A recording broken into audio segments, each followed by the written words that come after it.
নমস্কার, কেমন আছেন সবাই? চলে এসেছি একটি নতুন ভিডিও নিয়ে।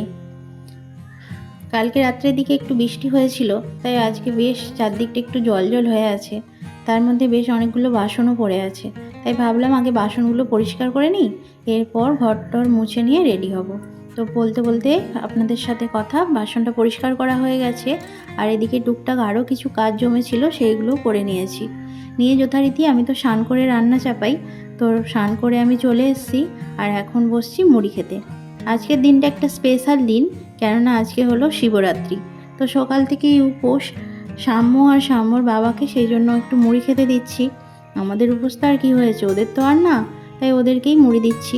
যেহেতু মা আর আমার দুজনের উপোস, তাই ভাবলাম যে ওদের জন্য আর তরকারি আলাদা করে করব না, ওদেরকে শসা আর ঝুড়ি ভাজা এটা দিয়েই দিয়ে দিচ্ছি। সাম্য বারবার বলছিল যে কেন একটু কিছু মাখার করা হয়নি, কিন্তু আর দুজনের জন্য করতে ইচ্ছে হলো না। তো ওদেরকে মুড়ি খেতে দিয়ে এখন চলে এসেছি আমি রান্না করতে। আজকে রান্না সেরকম বিশেষ কিছু হচ্ছে না, আজকে হচ্ছে ওই কিছু রাঙা আলু ছিল, তো সেগুলোকে ভেজে নিচ্ছি। ভাজার আগে ভালো করে সেদ্ধ করে নিচ্ছি। আর আজকে হবে একটু পেঁপে দিয়ে আলু দিয়ে তরকারি, আর ওটা দিয়েই রাত্রে লুচি খাওয়া হবে।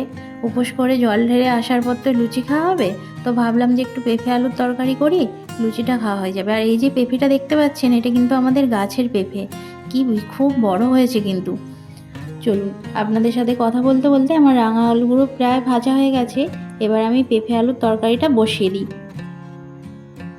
যেহেতু বাড়িতে নিরামিষের ব্যাপার চলছে, তাই সাম্যকেও আর আলাদা করে কিছু আঁশের জিনিস করে দিচ্ছি না। ওকেও বললাম যে এই তরকারি যা করেছি ওটা দিয়ে খেয়ে নে, আর একটু আলু মেখে দেবো, আর কালকের একটু ডাল আছে জানেন তো। বেশি করে ডাল করলে কি হয়, বেশ অনেকটা করে রয়ে যায়। যদিও আমি খুব বেশি ডাল কালকে করিনি, কিন্তু কালকে অনেকটা ডাল ছিল, তো সেটাই গরম করে আজকে দিয়ে দেব। আর এই যে দেখুন, আলুগুলোকে আমি কষে নিচ্ছি, তার আগে পেঁপেটাকে আমি অল্প করে ভাপিয়ে নিয়েছি। যদি না ভাপানো হয় তাহলে পেঁপের মধ্যে না কেমন একটা গন্ধ গন্ধর মতো লাগে। যদিও জানি যে না ভাপিয়ে বরং সেটা খেলে বেশি উপকার, কিন্তু যাই হোক, একটু ভাপিয়ে নিয়েছি। আর ছোট আলু ছিল, তো সেগুলোকে অল্প করে সেদ্ধ করে নিয়ে এখন কষে নিচ্ছি। তারপরে এই ভাপানো পেঁপেগুলো দিয়ে দিচ্ছি। তো একটাই তরকারি হচ্ছে, সেই জন্য ভাবলাম যে একটু ঝাল ঝাল করেই করি, কেননা রাত্রে লুচির সাথে যদি একটু ঝাল ঝাল তরকারি না হয় তাহলে আর ভালো লাগে না। একটু মিষ্টিয়ে দেব। এদিকে আমি রান্নাটা করে নিচ্ছি, আর ওইদিকে পুজোর জোগাড়টা মা করে নিয়েছে। আজকে সকাল সকাল যেহেতু শিবরাত্রিটা পড়ে গিয়েছে, তো 9:30 10টা করে মা গেল জল ঢালতে, আর আমি যাব বিকেলবেলা।